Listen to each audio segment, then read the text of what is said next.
It's your boy ARP, back again fucking with y'all, you know what I mean? Right here, we about to take this back into my fan mode, you know what I'm saying? It feels good to go to a live event if you're a fan like me and not have to talk about business or what RBE's going on.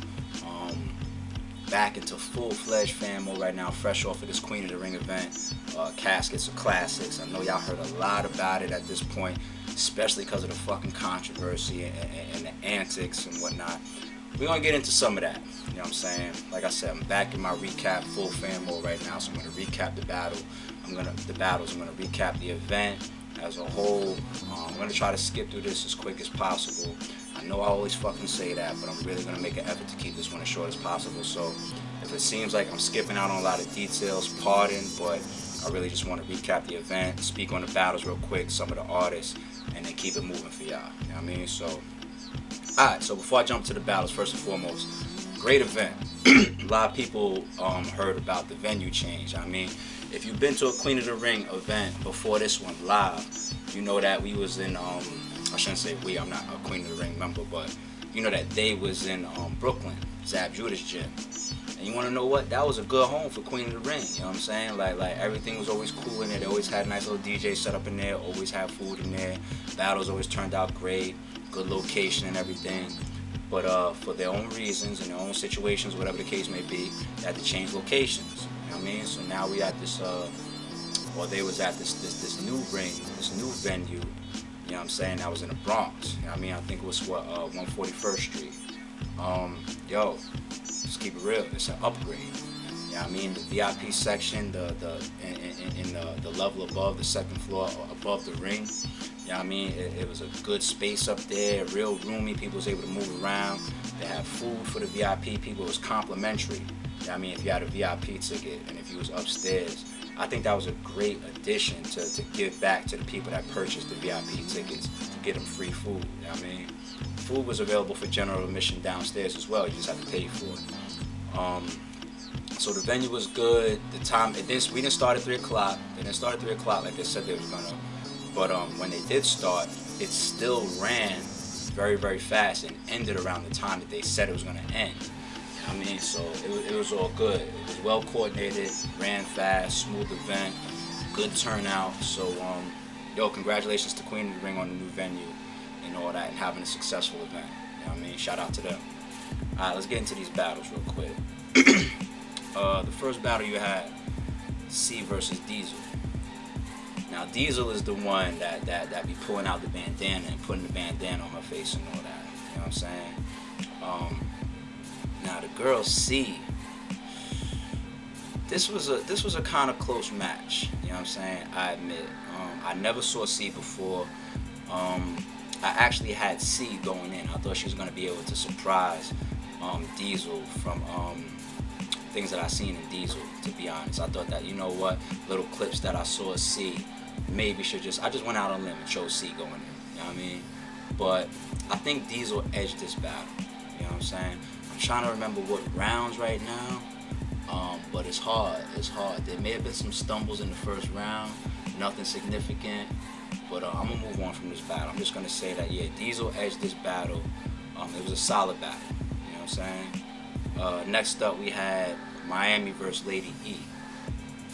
I hope this footage drops right here, because the reason why it wouldn't drop, or some people wouldn't drop this battle, is because Lady E had a horrible showing. She had pretty big chokes in all 3 rounds and a lot of stumbles in all 3 rounds. It was very, very bad. I don't know if she wasn't prepared. I don't know if the situation got to her, or you know, the atmosphere and the crowd and being up on the stage got to her. You know what I'm saying? I've said it before. I don't rag on people too much, because battle rap is hard as fuck. It's not easy to get up there and perform for all these people and get into your rhythm and perform that type of craft. You know what I mean? I don't really cut too much slack to some of the more seasoned people that we've seen a lot, like especially these what y'all call top tier rappers. You know what I mean? I don't really cut them slack. But for these new artists to get up there and start battle rapping, especially on a big stage like that, it's not easy, man. You gotta be well prepared for that shit. But she had a horrible showing, kid. But the reason why I want this battle to still drop is because it should not take away from what the girl Miss Miami did. Miss Miami, this is my first time seeing Miss Miami. Miss Miami went off. She did her fucking thing, you know what I'm saying? Like, all 3 rounds, she was clever, she was confident, she had good punchline, she had good performance, she has good stage presence. I like her delivery, I like her voice. She projects it very well, she sounds believable, you know what I'm saying? This could have been a great battle, but Lady E just real bad show. There was one funny and classic moment to me that y'all gonna see on the footage. I think it was the second round. Every time Lady E was like stumbling or choking, like she was just like sometimes sitting back on the ropes and like just trying to gather herself. And then she sat back on the ropes at one point and she was like, time out, because she was choking, she was trying to gather herself. And I think out of frustration, nigga Debo said time. She's saying time out. Debo said time. Like, it was so awkward and so fucking funny. It's like, that nigga was like, man, look, I'm giving you the opportunity. You fucking up. Time, nigga. Nah, we moving on. That shit was, yo, shout out to Lady E. You know what I'm saying? I'm just keeping it real. That shit was funny as fuck. But Miss Miami did her fucking thing. I'm definitely on the lookout for her now. You know what I'm saying? She's definitely on the radar. Alright, let's keep moving. Carl McCain versus Miss Merck, the rematch. Carl McCain was looking good. Good, yo, for real. Shout out to Carl McCain. Let me try to stick to battle. Carl McCain lost. Alright. She lost either 2-1 or 3-0. Merck took the first and the second pretty convincingly. You know what I'm saying? I took Carl McCain going into this battle. I thought that she was going to step it up, you know, come for the revenge aspect and really use this platform and this opportunity to bring it to the next level. But the crowd was kind of quiet while she was rapping. Miss Merck definitely stole the crowd in this battle, but she deserved it because her bars was better, her punchlines was better, her delivery was better. She had good presence, you know what I'm saying? She had some good angles that she was using against Carl McCain. She definitely took the first and the second round. That third round may have been, from what I remember, the closest round of the 3, and Miss Merck ended it freestyling, I think. So she didn't close out too well in the third, but she was still having a good enough third where she could have possibly still took the third. The ending of Carl McCain's third ended so awkward, and the crowd was rolling because you know, she closed out her round and she just started screaming, like she went crazy. No, not crazy, but she just snapped at the end, son. She's like, calm the motherfucking Kane, and stomping around the ring. And it was just awkward. It was just an awkward ending because the whole crowd was like looking at each other like, yo, she really just bugged out, you know what I'm saying? But she lost that round, or she's losing the battle. So that was entertaining, but shout out to Carl McCain. Shout out to Miss Merck. Miss Merck definitely took that battle. Next up, Official versus C3. I'm going to speak a little bit more on this one, man. Battle of the night to me. My personal opinion. Battle of the fucking night.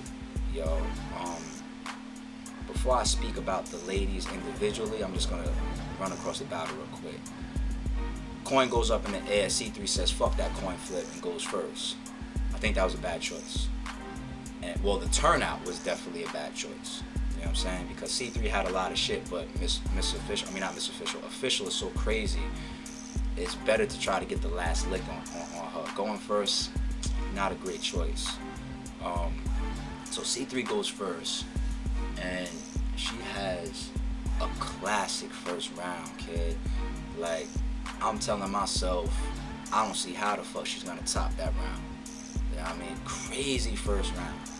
But what's so wild is after she had such a crazy and classic first round, Official came and tops her. You know what I'm saying? At that point, it's just like, we in for some shit. You know what I'm saying? Like, this is crazy right here. Second round, Official took 2. Once again, though, that C3, she came with it. You know what I'm saying? In the third round, I think was the closest round of that battle. Official definitely won this battle, either 2-1 or 3-0. Even if she won it 3-0, it's no body bag, it's no casket. You know what I'm saying? This is one of those battles where you can get 3-0'd, but it's still close. That's what I kind of said about Ill Will and B Magic. You know what I'm saying? Or what's another one? B Magic and DNA. You know, close battles, but still a possible 3-0.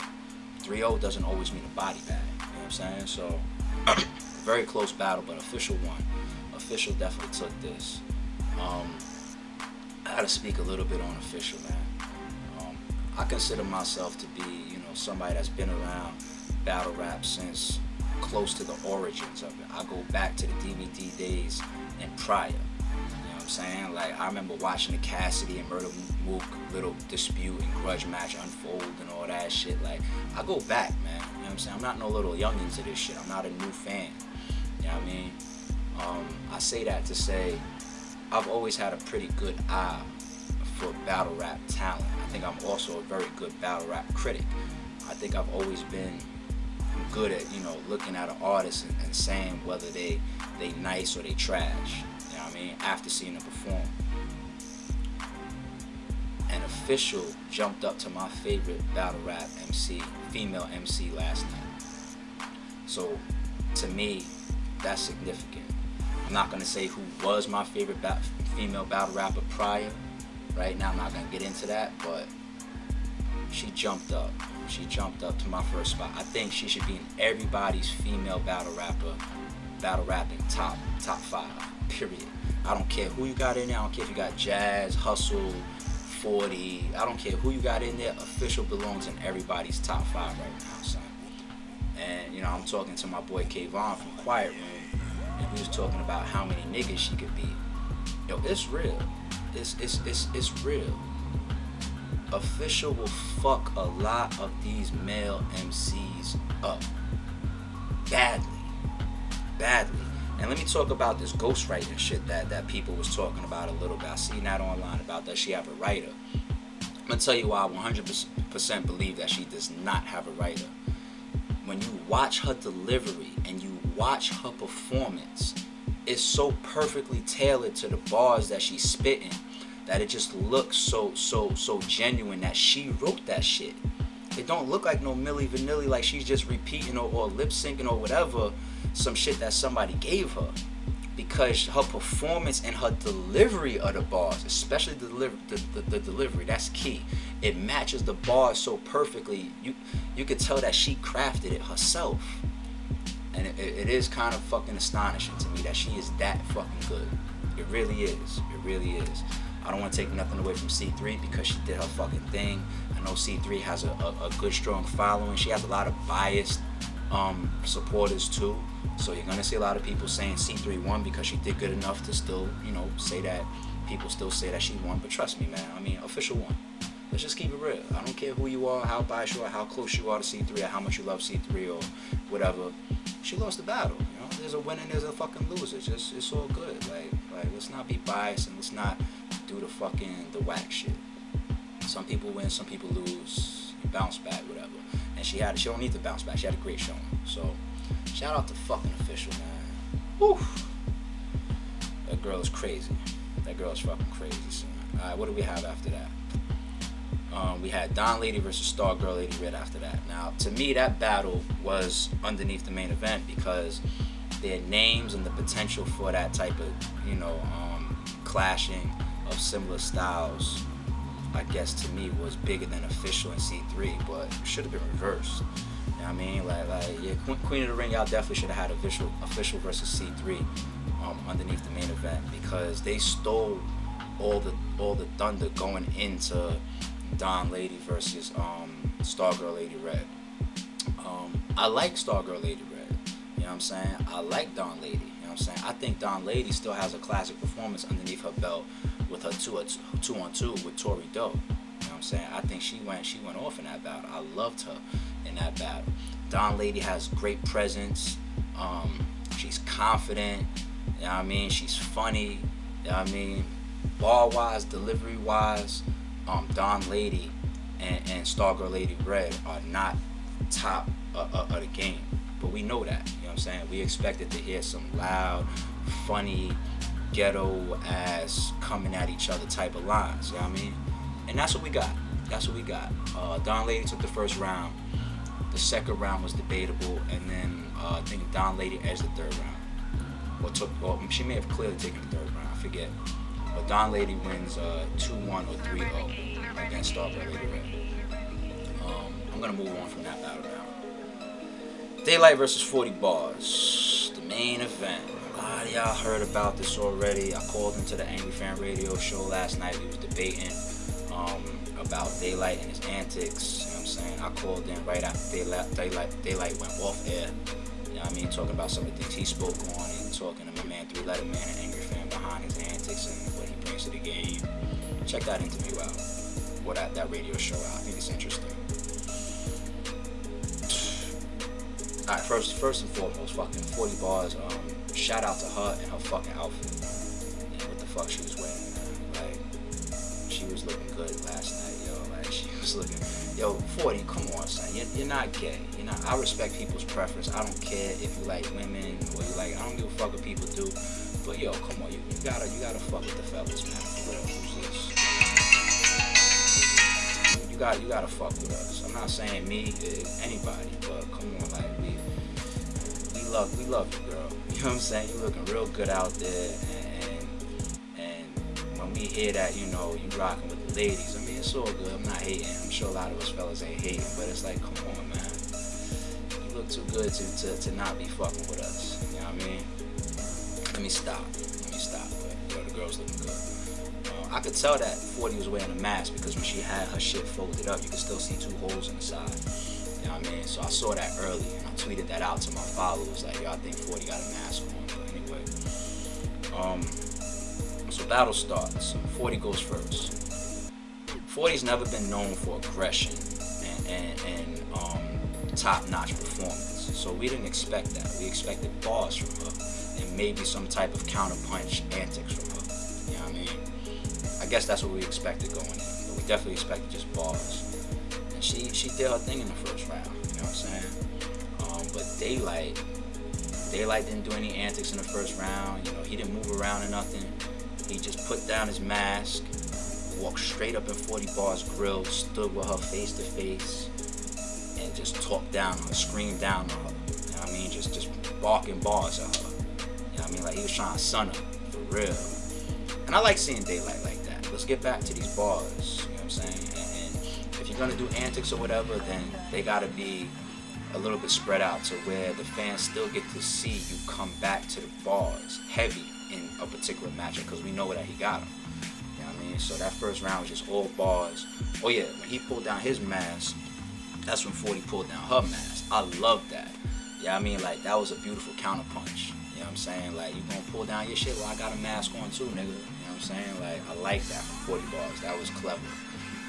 But Daylight takes the first round. You know what I mean? Bars versus bars, being that 40 Bars doesn't have too much performance, too much aggression. If we just got to match bar versus bar and delivery as well, Daylight takes the first round. Similar is exactly what happened in the second round. You know what I'm saying? I think in the second round, though, there was a small antic where Daylight took an angle of using Adam and Eve and how a woman fucked up the world and, you know, doesn't listen. And then he pulled out a Bible out of his back pocket and starts reading the chapter or a verse from the Bible, trying to further drill home his point that women need to shut the fuck up when they're in front of men. You know what I'm saying? I think it went over pretty good. I mean, it was interesting. It was a good little angle.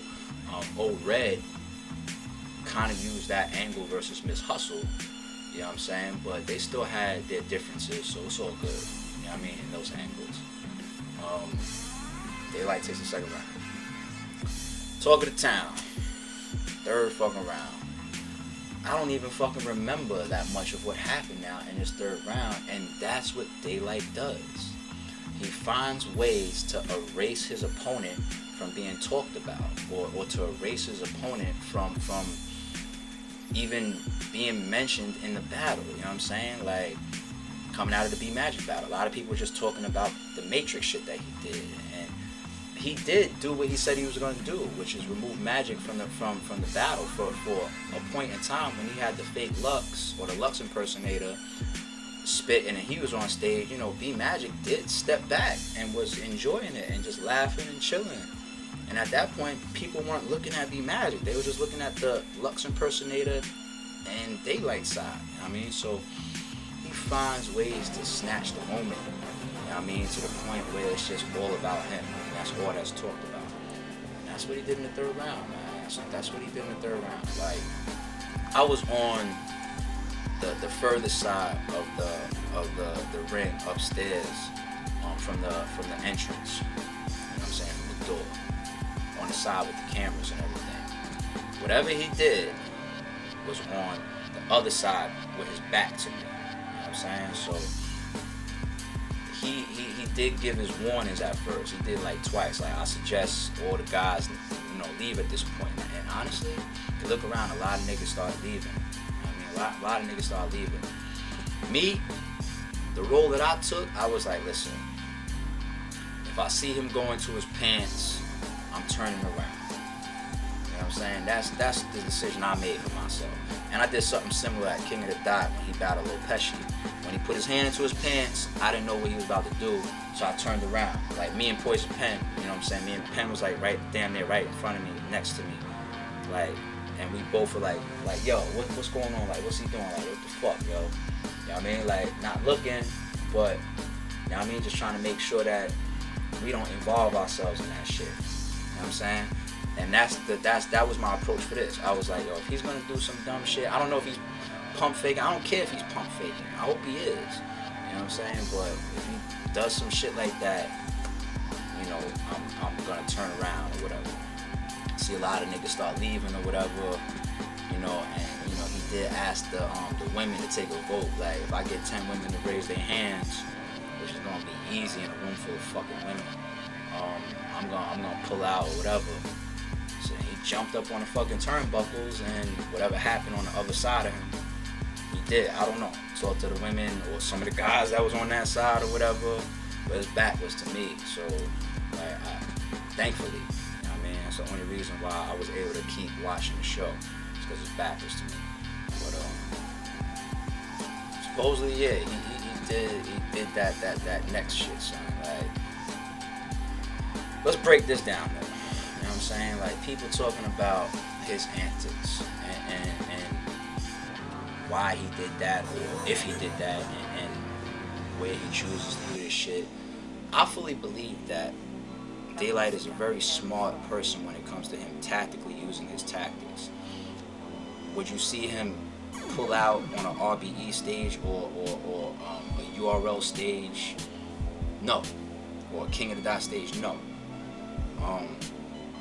Because it's a stage, it's an environment, it's a platform full of niggas, full of men, and a lot of men that will take it to the next level too. You know what I'm saying? That you know, command a certain type of respect.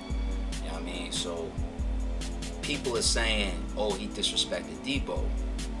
I don't see it like that, because I think Debo was a stand-up dude. You know what I'm saying? We seen the interview going in when Debo said that he just told Daylyt to be Daylyt. He didn't ask him to leave the antics at home. You know what I'm saying? So, and we even seen promotions that said, Daylyt is coming to Queen of the Ring, God help us. So I think Queen of the Ring was kind of bracing themselves for if he does something wild. You know what I'm saying? I don't think nobody knew he was going to do that. But point being, if he did that, what everybody's saying that he did, he chose the perfect platform to do it on. Queen of the Ring is a platform for the women. The whole intro is by Babs. Give it up for the ladies, right? He wouldn't pull out on no other platform if that's what he did. He's doing shit based on the fucking platform. The whole shit where they say he stripped naked or whatever. Like, I said this on the Angry Fan show. Like, let's just be realistic. He wasn't naked. Like, he was covered in the front. His ass was out, which is why niggas like, yo, he was ass naked, blah, blah, blah, blah. But butt naked means absolutely everything is out. You know what I mean? That's, so let's keep it real. But I believe him when he says that he thought of that antic while he was over there, and I'll explain once again why. He had that fucking song on the porch or whatever, butt naked with a shotgun. My bad, though, that song. And he did the video for it or whatever. And he said that when he got over there was all the fans of it. Like, they were bringing it up. They was asking, oh, we saw that video, we heard that song, we liked that, we fucked with it or whatever.